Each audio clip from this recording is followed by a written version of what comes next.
What if the problem in your marriage isn't that you don't love your husband enough, but instead is because loving him became more about what he does for you rather than who he is? Okay, so that's chivalry to the extreme. To the extreme. Well, let's talk about it. Assalamu alaikum and welcome to the Muslim Marriage Podcast, where we show you how to find and build a marriage that lasts as a Muslim. I'm Zahra Hassan. And I'm AJ, and we've been married for 4.5 years. And let's get started. Let us commence. So this week's episode is entitled, When Loving Your Husband Becomes About You. Does that make sense? Yeah. Do you have an inkling for about what today's episode might be about? Yeah. Okay. It's like how back in the day, people would have children, not because they wanted to raise children that they loved, but because they wanted more farmhands. Honestly, that's your analogies are always quite apt. This is also apt. In order to explain what we're talking about today, we're going to refer back to a question from the Muslim marriage subreddit and unpack that a little bit. Okay. All right, so this question is coming from a sister, and she says, I love my husband so much. Every little detail, literally any and everything about him I find attractive. I grew up in an emotionally and physically abusive household from both my parents. The family around me would use religion to serve them rather than consider each other's rights. I really hated the idea of marrying a man and serving him. Then we met by chance, and he is truly a good Muslim. Every fear I had, every trauma I had been through, he neutralized it all. He never used anything in the religion to serve him, even though he could so easily. Instead, he would focus on fulfilling my rights and not his. I found myself loving him deeply, loving to serve him, to take care of him, every moment with him, and wanting to spend every moment with him. I tried to not be overbearing, but I think I became that, and I don't know how to stop. He says that he's feeling like we're starting to change. I had become so sad. I was even more overbearing on him. He did try everything, but his feelings didn't come back, and I know his love for me is gone, and I don't know what to do. He's truly a great man, and not once did he make me feel bad about myself through all of this. Not even a yell or a mean comment. We've tried everything. Therapy, time away from each other. I even tried to change how I am. Nothing worked. I truly love him, and I feel like if he leaves, I'll lose a gem, and I'll never find anyone as good as him. I know he doesn't love me anymore, but leaving brings me such pain. And also, I want him to be happy and not stuck in a miserable loop with me. I find myself mourning someone who hasn't even passed away, mourning what we used to be. Also, I don't see myself with anyone but him. So the problem was that he was feeling bored of me. Over the years, his passion for me died down. He said I'm an amazing wife and everything. I don't know why I'm here. We will need to divorce as far as I see it. What are your thoughts? Okay, so right off the bat, I have this understanding that rights should not be imposed, right? Mm-hmm. There shouldn't be any need to enforce your rights. Of course. It should just be a given, right? And so all due props to him in him not demanding his rights from her and him actively giving her her rights. And it seems like she was demanding more from him than she was giving him, right? Yeah. And then that may have led to a buildup of resentment on his side. Mm-hmm. This is where communication is really important, and it's still something that I'm learning myself, where instead of just trying to hold in the issue in fear of trying to hurt your feelings, it's better to talk to you about it so that neither myself nor you feels resentment. Usually it's on my end where I'll keep things to myself, and then I'll eventually let it build up, and then when it becomes too much I would tell you, but I might tell you in an overly harsh way. Yeah. And then it hurts your feelings. So I have to take this couple's experience here as a warning for myself. That's very beautiful and very kind. And it's a lesson that all of us learn the hard way, right? It's a lesson that I learned after learning everything I could after the first marriage, right? And taking the autopsy of what it was that went wrong. So one of the common things, so this is all a tangent, but one of the common things that go wrong in marriage, if you look at the root cause of pretty much all the common things that go wrong in marriage, if you work your way back, the root cause is almost always resentment in some way, shape, or form. And the antidote to resentment is always just talking, just having those hard conversations and dealing with the problem right then and there. So that was very kind. Jazaa K'Allah Khayr. With respect to this couple, their issue, when you say that she's demanding more of him than he is of her, what do you think that she's demanding of him? So I think here it sounds like everything that she's demanding of him is her rights, right? Yeah. And I think the issue there is a balance.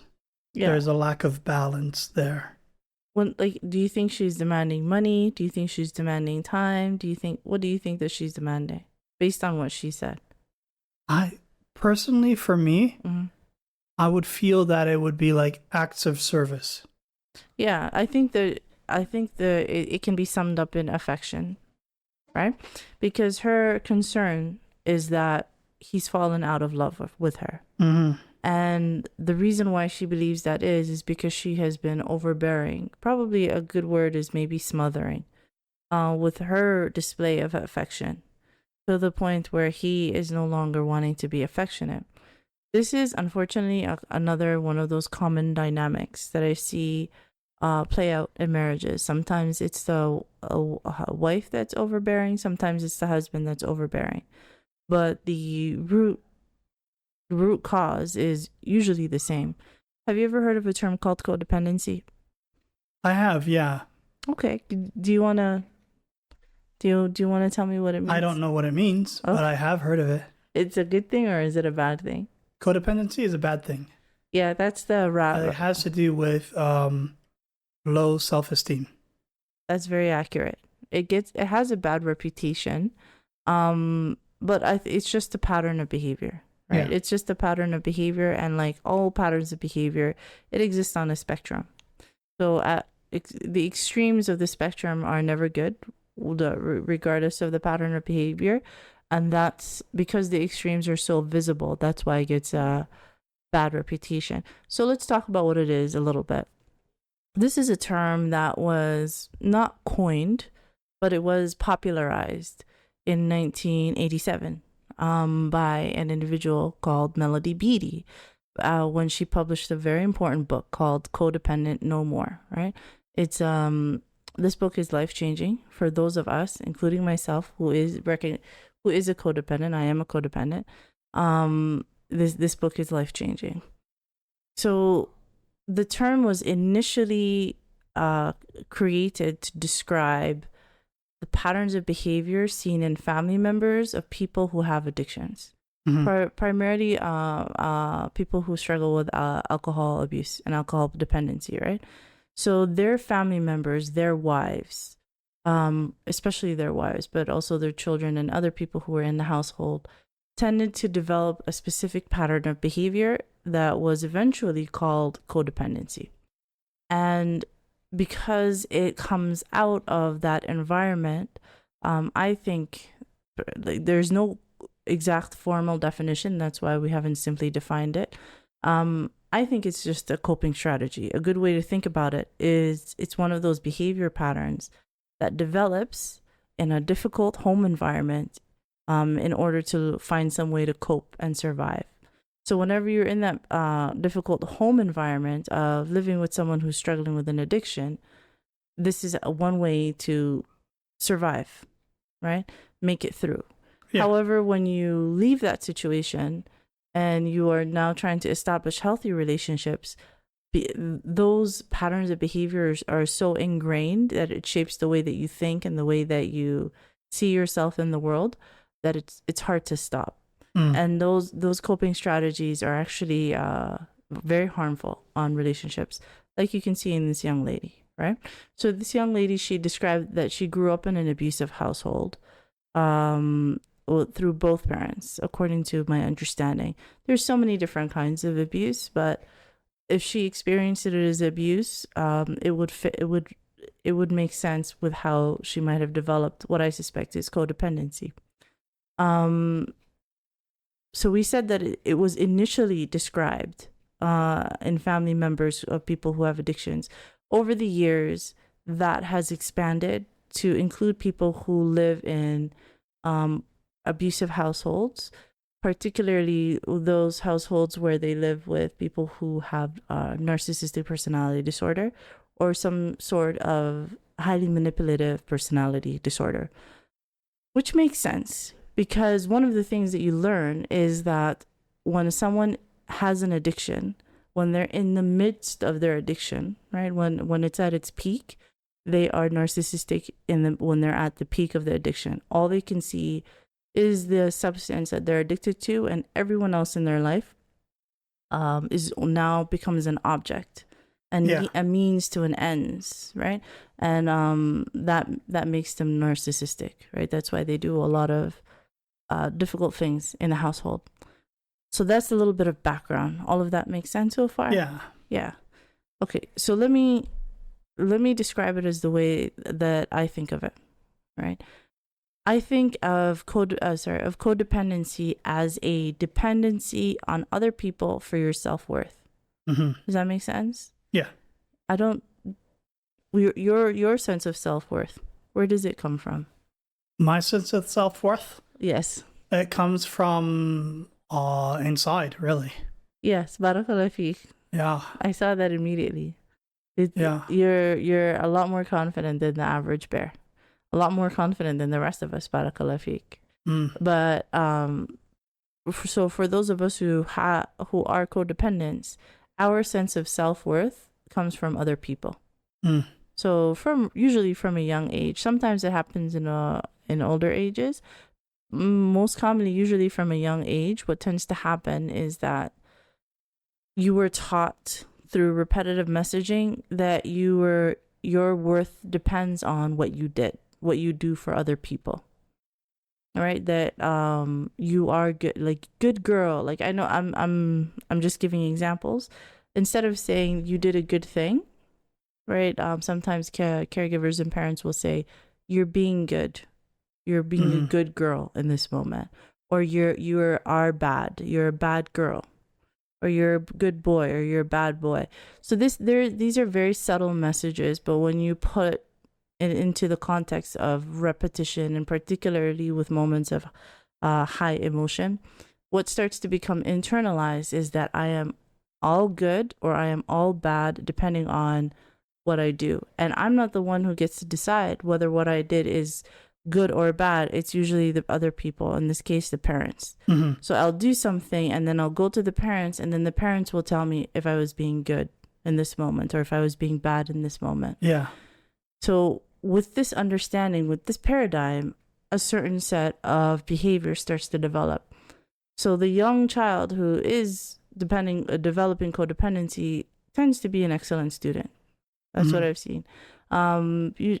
Simply because grades are documented, undeniable proof of self-worth, right? So the teacher can literally give you a grade that says this is how good you are in comparison to everyone else. And that feeling of being given having access to this easy self-worth, these tend to be really excellent students, but they develop this very powerful fear of failure. If I don't achieve this grade, then that means I'm bad, right? They tend to be perfectionists. They tend to be hypervigilant, very people-pleasing. And they become very, very good at being able to read other people and anticipate their needs so that they can meet their needs and be praised. So in the household, They might be living with their parents. Their parents, you know, who are providing for them, making sure that they're taken care of. However, because of whatever pain that their parents are struggling with, there is this pattern of, you know, withholding of affection, and somehow, you know, downloading this idea into their child that you are only good if I say so, and you are only bad if I say so. Yeah. So because this child, their whole sense of self-worth is now dependent on someone else telling them if they're good or bad, they need to go to this person and be able to get that praise in order to feel stable. So they become very, very good at being able to read when is it most likely that I can get this praise, and what are the certain steps that I have to take to get this praise. So these tend to be people who are very good at reading other people's emotions. Yeah. I've made a whole career out of it. Mm-hmm. Right? Yeah. And then the S tier. S tier is the correct tier, right? Yeah. S tier is the highest tier if we're talking conventionalism. Yeah. So we said that this exists on a spectrum. So the S tier codependent, the absolute, you know, PhD codependent, eventually gets to a point where they can start manipulating the praise out of people. Mm-hmm. Right? So they'll have a partner, they'll have a sibling, even a parent, and they'll be able to move them, right? Move them this way or that way. Not persuade them, but more manipulate them. Yeah. This way or that way, with the single solitary goal of getting this person to praise them. Yeah. So this might happen in a situation, for instance, they might say something like, they might say something to their parent, like, you know, probably not their parent, actually not their parent. It's usually to people outside of their household, because their parents tend to be people who have personality disorders of their own. It's hard to manipulate a manipulator. Yeah. Does that make sense? Mm-hmm. So their parents tend to be manipulators. It's hard to manipulate a manipulator. So instead, they manipulate people who are outside of the household. For instance, they'll meet a new friend, right? And at some point, they'll say something like, you know, I wish that I could dress as well as you. Mm-hmm. That's a manipulative sentence because of the social protocol. The other person is going to immediately, like, how are they going to respond? You know, they're going to be like, oh, but your clothes are always better than mine. Like, yes. You always have better fashion than I do. Yes. So because as the codependent, I said this sentence with the intention of knowing that you are going to say something to now praise me. Yeah. Right? That you sort of have to because of programmed social protocol. Mm-hmm. So there's a lot of that. And so that would be the S tier codependent gets to a point where they become very, very good at manipulating people with the sole goal of manipulating praise out of people. Mm-hmm. So that's the background. Notice that the codependents can be manipulators. Actually, we can be very good manipulators. But the difference between a codependent who's a manipulator and, for example, a narcissist who is a manipulator, the goal of the narcissist when they manipulate is to destroy the other person. Yeah. Is to control them and to destroy them. Whereas the goal of the codependent is to extract praise and extract validation. So that's the background, right? And given that background, now we can take a look at what's going on in this sister's marriage. Okay. So there's a few sentences here that were very important, very powerful. He said that he would focus on fulfilling my rights and not his. And I found myself loving him deeply, loving to serve him, to take care of him, every moment with him, and wanting to spend every moment with him. I would try to not be overbearing, but I think I became that, and I don't know how to stop. That's the important thing. Where she could see her marriage is starting to crumble. She has accurately diagnosed what is the issue. The issue is that she's smothering him. Right, with attention, and she's not able to stop. And it's not even anything negative against him. Yeah, because any single person here understands that too much of your favorite thing ends up being your most hated thing for that particular day. Yeah, right. a person that loves cake or loves ice cream, they'll eat a certain amount of cake or ice cream, and then they'll be like, "Oh my God, I can't have another bite. Yeah. I would hate to have another bite. Oh, hey, there's juice over there. Let's go drink it." Yeah. You know? Yeah. So you're speaking from his perspective. Yeah. So just like the fact that he feels suffocated, and that in turn will make him love her less. Yeah. Whether in that moment, Yeah. or whether it chips away at his love reservoirs, right? I understand how he would feel there, because it's a natural response for the body to reject an overabundance of something in the moment. Exactly. Right. Exactly. If we build upon that a little bit and talk a little bit more about his experience, because it's important to understand, like, for those of us who have codependency, it's really important for us to understand how our behavior impacts other people, the people we care about most, right? Yeah. Because from our perspective, we're thinking, what's the big deal? Just say that I'm nice. Just say that I'm smart. Just say that I'm pretty, right? What's the big deal? I'm doing all of this, I'm cooking so hard. I'm cooking, I'm cleaning, I'm working myself to the bone. I'm doing all of these things. How could that be a bad thing? That's the perspective of us from the codependent. So it's important we understand the perspective of our spouse and what it feels like for them. So if we're speaking now from the perspective of the husband in this case, the object of the codependent affection, what they feel like is they feel completely objectified. Yeah.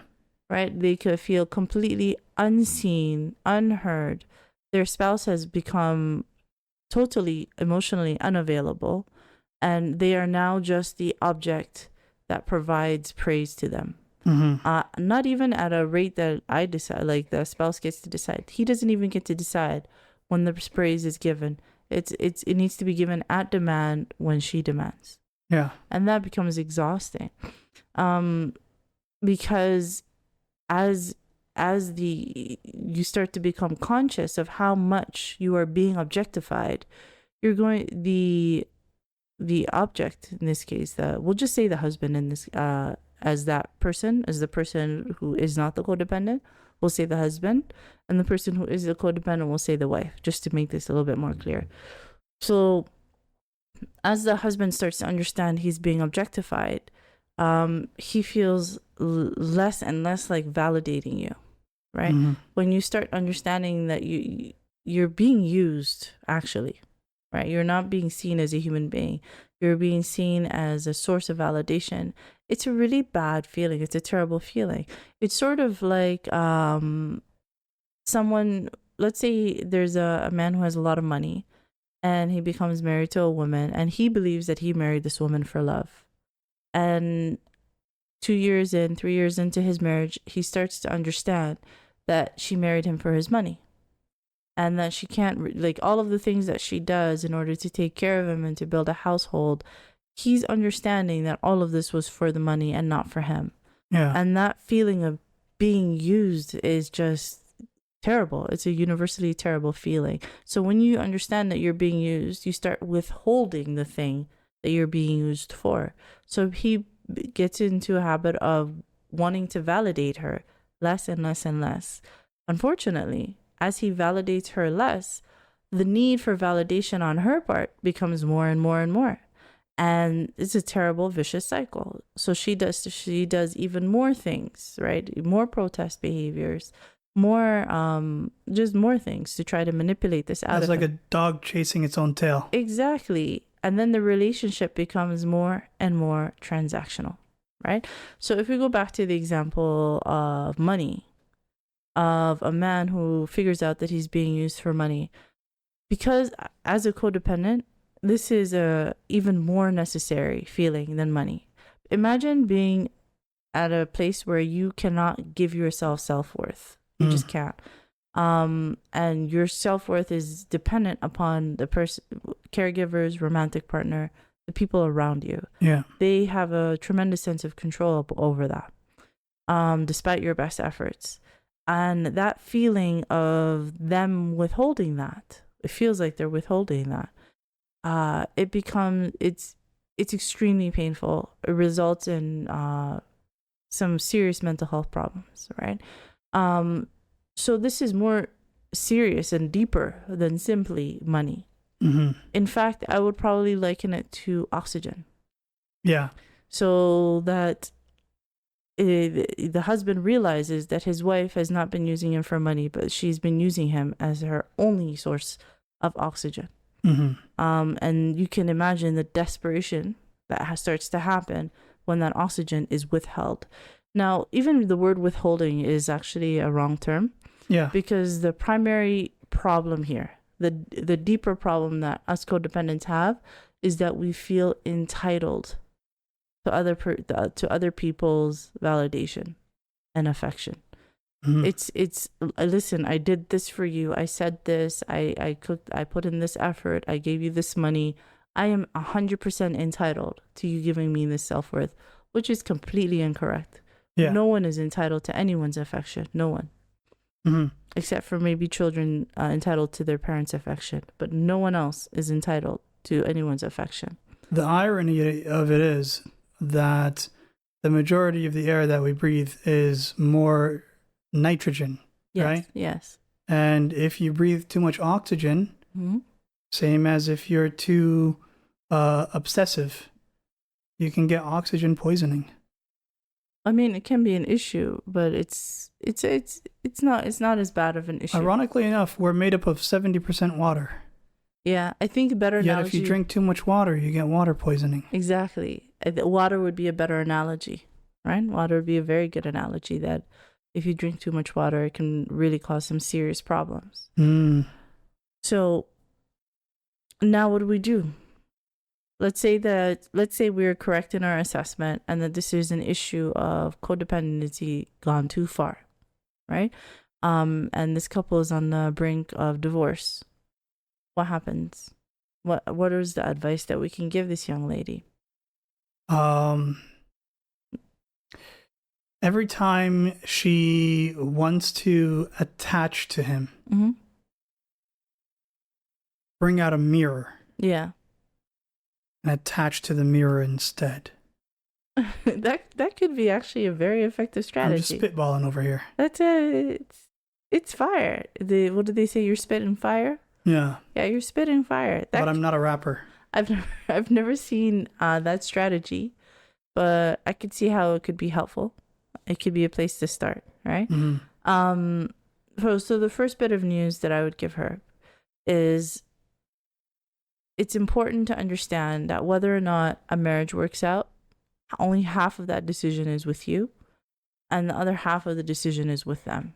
And it's important to let go of the fact that you just don't really have too much control over what the other person decides, Mm-hmm. especially given in this situation where they've tried therapy, they've tried time apart, and it seems like he's becoming more and more solidified in his decision. And because of the nature of codependency, like for other marriages that break down due to a lack of communication, due to somebody not willing to compromise, those are have more straightforward solutions. But this one is very complicated because the problem is her approaching him. Yeah. So there really is no way that she can approach him that wouldn't feel smothering, because that's Mm-hmm. the conditioning that's happened in this marriage. So the first bit of news that I would give her is that it's important she realizes that whether or not he decides to move forward with divorce is out of her control, and instead prepare her for, if that happens, how to be okay. Yeah. So that's the first thing. And it's possible to be okay, and it's possible that with some recovery from codependency, maybe one day in the future there can be reconciliation. Mm-hmm. It can happen. So that's the first thing. The second thing is to realize that the ultimate solution, because the generic advice that's given whenever there is this pattern of behavior, even in this comment section, the generic advice is you need to go find your own hobbies, step back, go and build your own life outside of him, which is not bad advice. But if she had been able to do that, she would have just done that.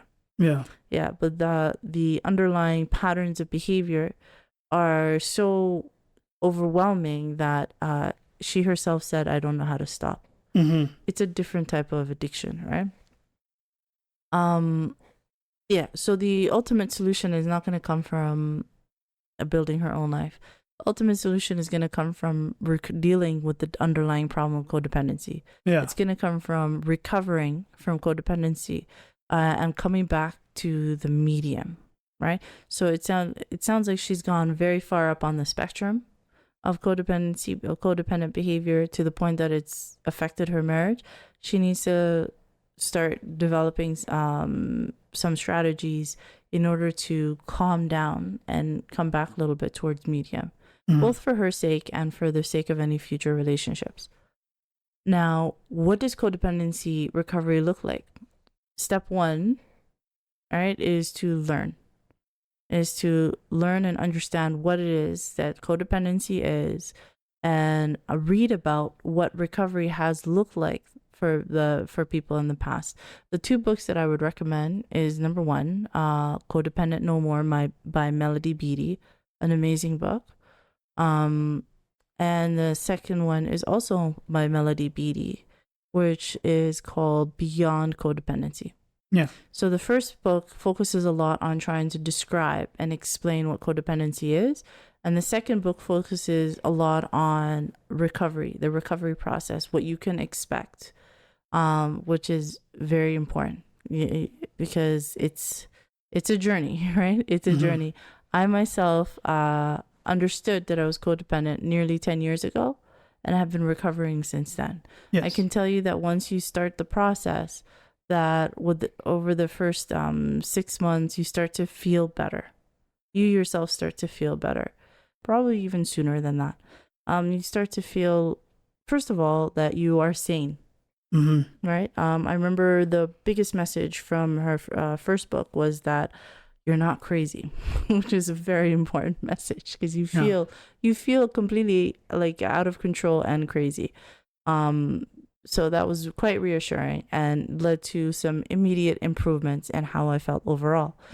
However, with respect to starting to reprogram some of those behaviors and the underlying core wounds related to those behaviors, it's a lifelong process.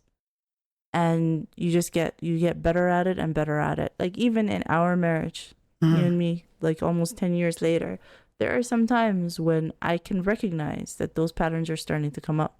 Yeah. But the difference is that now I know what to do. So there is no single day that you're going to wake up and be cured of codependency and be like, I'm no longer codependent. I'm done. It's finished. It's something in my past. No, it doesn't work like that. You're codependent for life. Yeah. Right? It took all 20, 30, 40 years for you to be programmed this way. And you're not going to be able to deprogram in a matter of a few years, right? Instead, we accept that this is the way that we think. We understand what that will entail and how that affects our relationships. And we develop strategies. Strategies are key. Perspectives and strategies that are that are healthier for our partners, for the people in our lives, and that just overall bring more peace rather than the anxiety that I'm sure she's feeling. Yeah. And so that's a lifelong process, and you get better at it each day, and you can get to a point where you might even be ready for marriage, maybe within a year and a half, maybe even 2 years of active recovery. So that's first step, was learning what it is and understanding what recovery will look like. And I recommended those two books.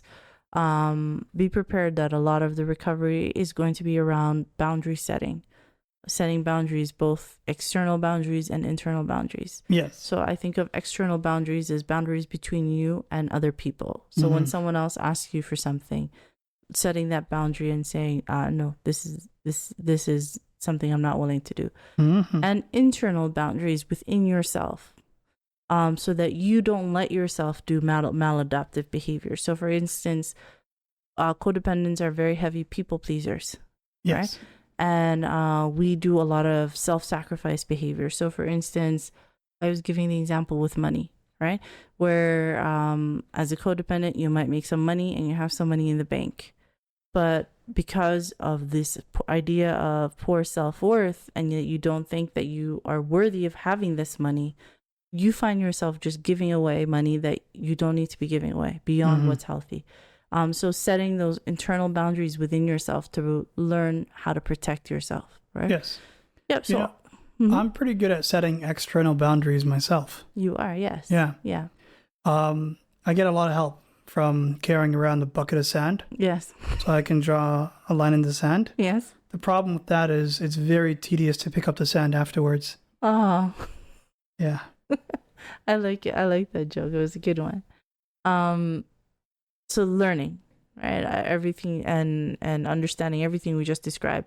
The second step in recovery is to go and find a program, right, that can help you deal with this. There are two different programs that I can suggest, but I'm sure there's so many other options. And therapy is always an option. When I don't mean marriage counseling, I mean individual therapy.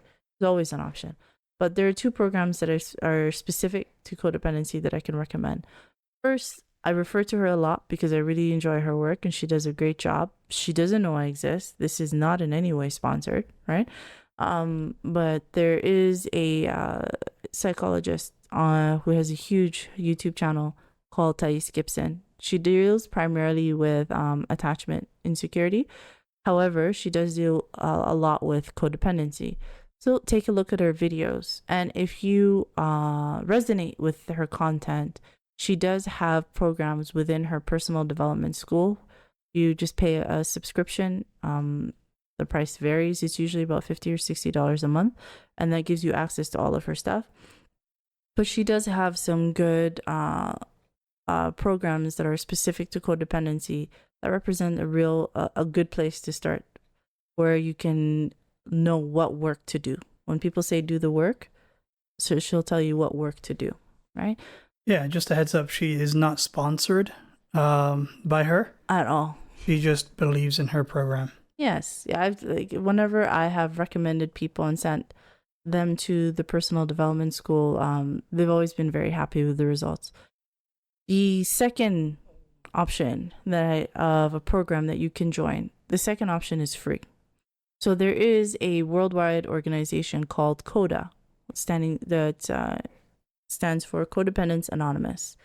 So this is a support group similar to other anonymous groups such as Alcoholics Anonymous, Narcotics Anonymous, other addiction recovery groups, right?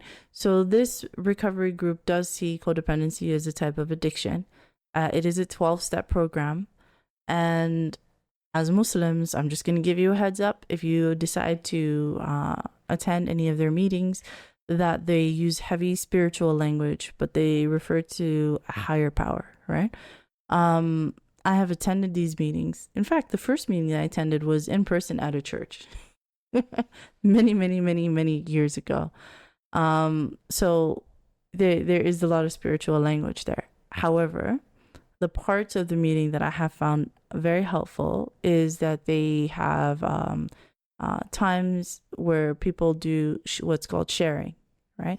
Where the group, somebody will raise their hand and they will share what their progress has been like, because this is a whole recovery process. Yeah. So what their progress has been like, or the most recent, conflict that they have dealt with, or a win that they had since the last meeting, just whatever's on their heart, you share it. And during this meeting, there is no crosstalk, which means that other people are not going to be able to interject, give you advice, or literally at all. They just acknowledge that was spoken, but they don't acknowledge it in any other way, which is very important, because as codependents, we tend to jump in and want to fix people. So none of that's allowed. But the reason why that was very helpful is that it lets you realize that this is an extremely common issue across all walks of life. So I remember that meeting in the church many years ago. Just the absolute variety of people. Like, I saw people from pretty much every so many different ethnicities. I think there was like 20 people there. So many different ethnicities. I saw people in very expensive suits and people who were clearly struggling with homelessness. Just the entire spectrum of human existence. So if you are struggling with codependency, you are not alone. There is a path to recovery. These are just two examples of some things that you can do. But the important thing is that you are not alone and you are not crazy. And if you are married and you believe that the codependency is affecting your marriage, I think it's important to start to really learn about what codependency is, so that you have some context for what's been going on in your marriage and the patterns that you have been going on in your marriage, and have a conversation with your spouse and say, this is something I'm struggling with. I'm on the path through. I'm going to do what I can to recover and come a little bit more towards the middle, away from the extreme, closer to the middle, and keep open communication with what you need while you're in that recovery. I remember when you and I first got married. Remember 4 years ago, we had that exact conversation. Back when I was starting to attend the Coda meetings online. Mm-hmm. And I explained, like, this is what the meetings are. This is what codependency is. And this is what I'm going to do. And I found it very, very helpful. To be completely transparent, I attended it for maybe 3 months before I just went back to sort of self-recovery by continuing to read, continuing to apply my strategies, etc. But those 3 months were quite helpful. Yes. So that would be what I would recommend for this young lady. Number one, to help her understand that she doesn't really control what it is that happens with her marriage. And number two, just to give her some context and some education of what codependency is and next steps with how to recover. Mm-hmm. Yeah. Yay. All right. Did you fall asleep? Solutions found. Yes. Did you fall asleep? No. Are you sure my voice didn't put you to sleep? You do have a soothing voice. Alhamdulillah. Alhamdulillah. I appreciate that. So I think that's everything for this question. If you have any questions about codependency, always feel free to reach out to me, or in the comments below, through our Instagram DMs, through our email. There's like at least 10 ways that you can reach out. Yeah. But the comments below are usually the first place. I think that's everything. Yes. Okay, so if you have listened this far to our episode, Jazaa K'Allah Khayr, we truly appreciate that. We know how important it is, the other things that you could be doing with your time, so we appreciate that. If you have not subscribed to our channel on YouTube yet, please subscribe. Even if you're on our podcast, like Apple Podcasts, etc., there's a link in the description where you can go straight to our YouTube channel and subscribe. That would really, really help us out. And if you are married and you would like some help with how to reconnect with your spouse, feel free to download my Healthy Marriage Habits Guide that gives you some suggestions for daily, weekly, and monthly habits. That will also be linked in the description below. So that's everything. Jazaa K'Allah Khayr. Have a wonderful weekend. Stay safe, and Assalamu alaikum. Wa alaikum assalam.